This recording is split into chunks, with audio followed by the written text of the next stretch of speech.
Hi friends! అందరూ ఎలా ఉన్నారు? ఏపీ నుంచి రాష్ట్ర బడ్జెట్ అయితే కొన్ని రోజుల ముందైతే రిలీజ్ చేశారు. అయితే చాలా మందికి ఈ రోజుకి తెలియని విషయం ఏంటంటే, ఈ యొక్క రాష్ట్ర బడ్జెట్ ఏ శాఖలకి ఎంతెంత కేటాయించారని చెప్పేసి ఎవరికీ తెలీదండి. అయితే ఈ కేటాయింపు కోసం మనం ఎందుకు తెలుసుకోవాలి? ఒక రాష్ట్ర ప్రభుత్వం ప్రజల్లాగా అనుకున్నట్లయితే, ఎందుకన్నట్లయితే ఒక శాఖకి ఇంత డబ్బులు చెల్లించారంటే ఖచ్చితంగా అందులో రాబోయే కొత్త పథకాలనేవి వస్తున్నాయని చెప్పేసి మీకు ఒక శాఖ గురించి ఎక్కువ డబ్బులు గాని అంటే ఎవరైతే ఖర్చు పెట్టినప్పుడు తొందరలోనే దానికి సంబంధించిన డెవలప్‌మెంట్ గానివ్వండి, పూర్తి స్థాయి ప్రాసెస్ కానివ్వండి అంతా స్టార్ట్ అవుతదని చెప్పేసి మీకు తెలుస్తుంది. ఈ విధంగా శాఖల వారీగా తెలుసుకుంటున్నప్పుడు ఎన్నో మార్పులు, పెను మార్పులు మీరు చూస్తారని చెప్పేసి ప్రభుత్వం మీకు సూచిస్తున్నట్లండి. అయితే ప్రతి శాఖకి సంబంధించి పూర్తి వివరాలు తెలుసుకుందాం. ఏ శాఖకి ఎంత డబ్బులను ఖర్చు పెట్టారు? అదే విధంగా ఈ యొక్క శాఖలకు సంబంధించి ఎన్ని శాఖలకైతే ఈ ప్రతి సంవత్సరం డబ్బులు కేటాయిస్తున్నారని చెప్పేసి తెలుసుకుంటారండి. ఇది మీకు జనరల్ నాలెడ్జ్ గాను ఉపయోగపడుతుంది. అదే విధంగా ఏపీ రాష్ట్ర ప్రభుత్వం నుంచి ఇదొక అప్డేట్. ఇదే విధంగా ప్రజలందరూ తెలుసుకోవాల్సిన ముఖ్యమైన అప్డేట్ అండి. ఇక పాఠశాల విద్య, ఎడ్యుకేషన్ సిస్టమ్ కోసం 29,909 కోట్లయితే వెచ్చించారండి. వ్యవసాయ అనుబంధం రంగాలు. ఇక వ్యవసాయం అంటే మనకి ఫార్మింగ్ గానివ్వండి, అన్నిటికి సంబంధించి 11,855 కోట్లయితే వెచ్చించడం జరిగింది. ఇవి ఇవి పీఎం కిసాన్ డబ్బుల కింద అదే విధంగా మనకి అన్నదాత సుఖీభవ డబ్బులకి కింద కూడా ఈ ఖర్చులైతే వస్తాయి. ఫీజ్ రీయింబర్స్‌మెంట్ సంబంధించిన 3,500 కోట్లు కూడా ఈ పాఠశాల విద్య ఏదైతే ఉన్నారో ఆటిట్లోకైతే వస్తాయండి. సో, కేటాయించారు కాబట్టి ఖచ్చితంగా తొందరలో అయితే పడతాయి. ఓకే. ఎస్సీ సంక్షేమం, అదే విధంగా ఎస్టీ సంక్షేమం. అంటే ఎస్సీ, ఎస్టీ వాళ్ళకి స్కాలర్‌షిప్స్ గానివ్వండి, వెల్‌ఫేర్ స్కీమ్స్ గానివ్వండి, ఫీజ్ రీయింబర్స్‌మెంట్ గానివ్వండి, ఇక అదే విధంగా కొన్ని రకాల కొత్త కొత్త పథకాలు. అది కొంతమందికి రుణాలివ్వడం, ఇటువంటి పథకాలన్నీ కూడా క్యాస్టుల వైస్‌గా ఇస్తారు గాబట్టి, ఆ క్యాస్ట్‌లకు సంబంధించిన పథకాలకు గాను వాళ్ళు డబ్బులైతే ప్రతి సంవత్సరం కేటాయించడం జరుగుతుంది. ఇక బీసీ సంక్షేమం. బీసీ వాళ్ళు ఎక్కువుంటారు గదండీ!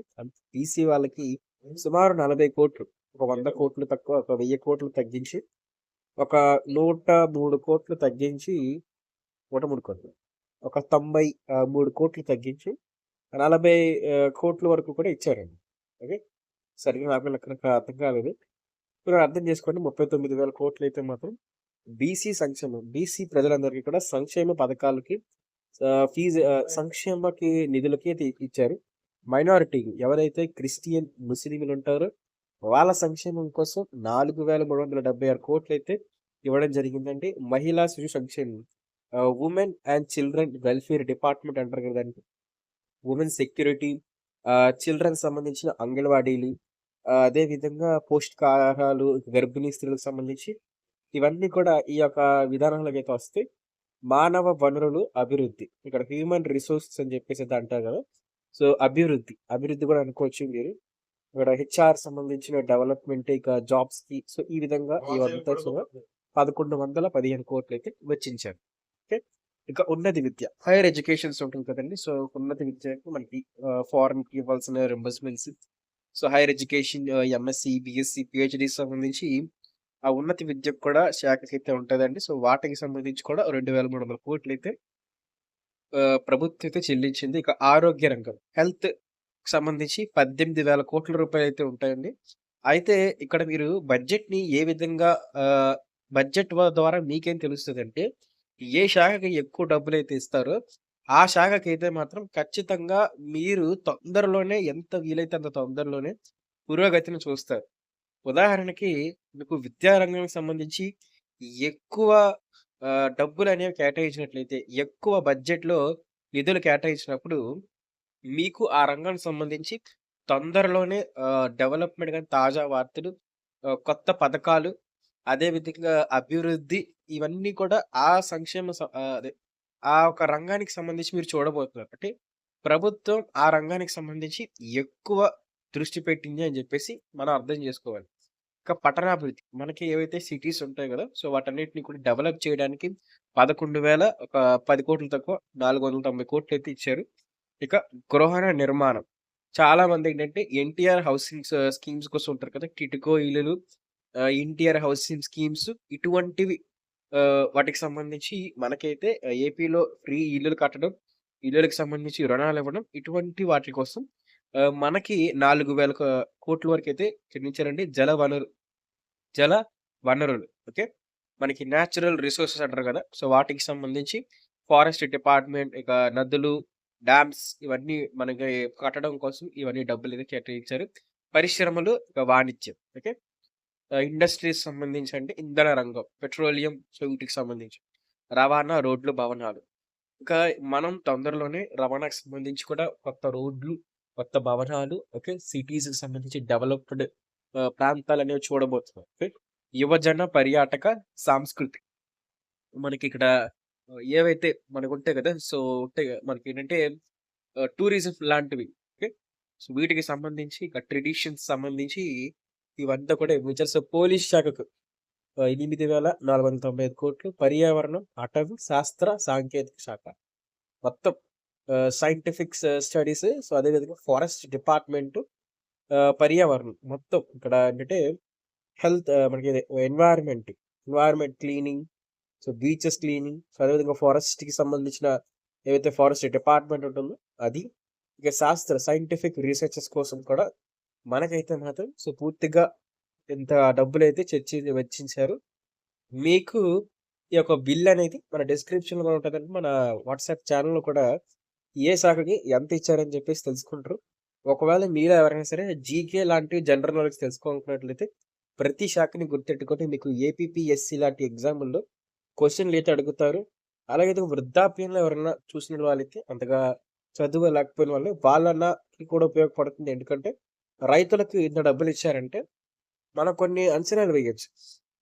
చెప్పగలం.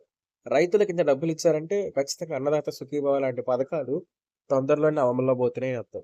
ఇంకా అదే విధంగా పాఠశాల విద్యకి ఇంత డబ్బులిచ్చారంటే మనకి తొందరలోనే ఫీజు రీయింబర్స్‌మెంట్ డబ్బులు, వసతి దీవెన, విద్యా దీవెన ఇలాంటి డబ్బులు రాబోతున్నాయి డబ్బులు. ఇక ఎస్సీ, ఎస్టీ, బీసీ సంక్షేమ పథకాలకి ఇచ్చారంటే ఆ రంగానికి ఆ ఒక కులానికి సంబంధించిన వాళ్ళకి ఉపాధి హామీలు, అదే విధంగా వాళ్ళకి సంబంధించి రుణాలు, డ్వాక్రా రుణాలు ఇలాంటివన్నీ ఉంటాయి గదండీ! వాటికి సంబంధించి నిధులు కేటాయిస్తారండి. ఓకే. మహిళా శిశు సంక్షేమం అంటే అంగన్వాడీకి సంబంధించి ఇయన్నీ డెవలప్‌మెంట్ చేయడం, ఉన్నత విద్య, ఆరోగ్య రంగం. మనకి ఈ ఆరోగ్య రంగంకి సంబంధించి ప్రభుత్వ డాక్టర్లని తీసుకోబోతారండి. ఇక మొత్తం పంచాయతీరాజ్, గ్రామీణ వృద్ధి, పట్టణాభివృద్ధి, గృహ నిర్మాణం, జలవనరులు, పరిశ్రమ, వాణిజ్యం, ఇంధన రంగం. సో, ఈ విధంగా ప్రతి బిల్లుకి సంబంధించి మనకి అప్డేట్ కూడా ఇస్తారండి. ప్రతి బిల్లులో మీకు ఒకవేళ ఇక్కడ చూసారు కదా! మీరు ఒక రైతయ్యుండి మీకు ఏవైతే చూసారు కదా! ఇక్కడ వ్యవసాయ రంగానికి సంబంధించి 11,000,00,00,000 ఏ నిధులకు కేటాయిస్తారు అని మీకు తెలుసుకోవాలనుకున్నట్టయితే కామెంట్ చేయండి. వ్యవసాయ రంగం కోసం మాకు చెప్పండి. మీరు రైతైతే ఖచ్చితంగా కామెంట్ చేశారంటే రైతుకి సంబంధించి ఈ నిధులను ఏ విధంగా ప్రభుత్వం వాడబోతుంది అని చెప్పేసి మీకు నేను చెప్పడం అయితే జరుగుతుంది. ఇక అదే విధంగా మైనారిటీలకు సంబంధించి కూడా మీరు అడిగారు. మైనారిటీలకి ఏ పథకాలున్నాయి? ఏ పథకాలకి ఎంత డబ్బులు ఇవ్వబోతున్నారు? మీకు అవి ఉపయోగపడతాయి లేదా అని చెప్పేసి చెప్పడం జరుగుతుందండి. ఇక ఉన్నత విద్యకి సంబంధించి కానివ్వండి, పీజీ, ఈ పీహెచ్‌డీ వాటికి సంబంధించి డబ్బులు దేనికి వెచ్చిస్తారు. సో, ఇవన్నీ గూడా మీకు కొంచెం జనరల్ నాలెడ్జ్ పెంచుకోవడానికి ఉపయోగపడతాయి. అదే విధంగా రాష్ట్ర ప్రభుత్వం ఏ విధంగా పనితీరు చేస్తుంది? ఈ ప్రభుత్వం మంచిదా? కాదా? అని మీరు తెలుసుకోవడానికి కూడా చాలా ఉపయోగపడతదండి. అందుకే మీరు తెలుసుకోవాలి. ఖచ్చితంగా ప్రతి రాష్ట్ర పౌరుడు కూడా ఈ బడ్జెట్‌ని తెలుసుకుంటే రేపొద్దున్న ప్రభుత్వాన్ని కూడా మనం అడిగి ప్రజలలో ఒక నైపుణ్యం తెలిసే విధంగా ఉంటుంది. సో, ఇది ఫ్రెండ్స్ అప్డేట్. నచ్చినట్లయితే ఖచ్చితంగా లైక్ చేయండి, షేర్ చేయండి, సబ్స్క్రైబ్ అయితే చేయడం మర్చిపోకండి. Thank you friends. బాయ్.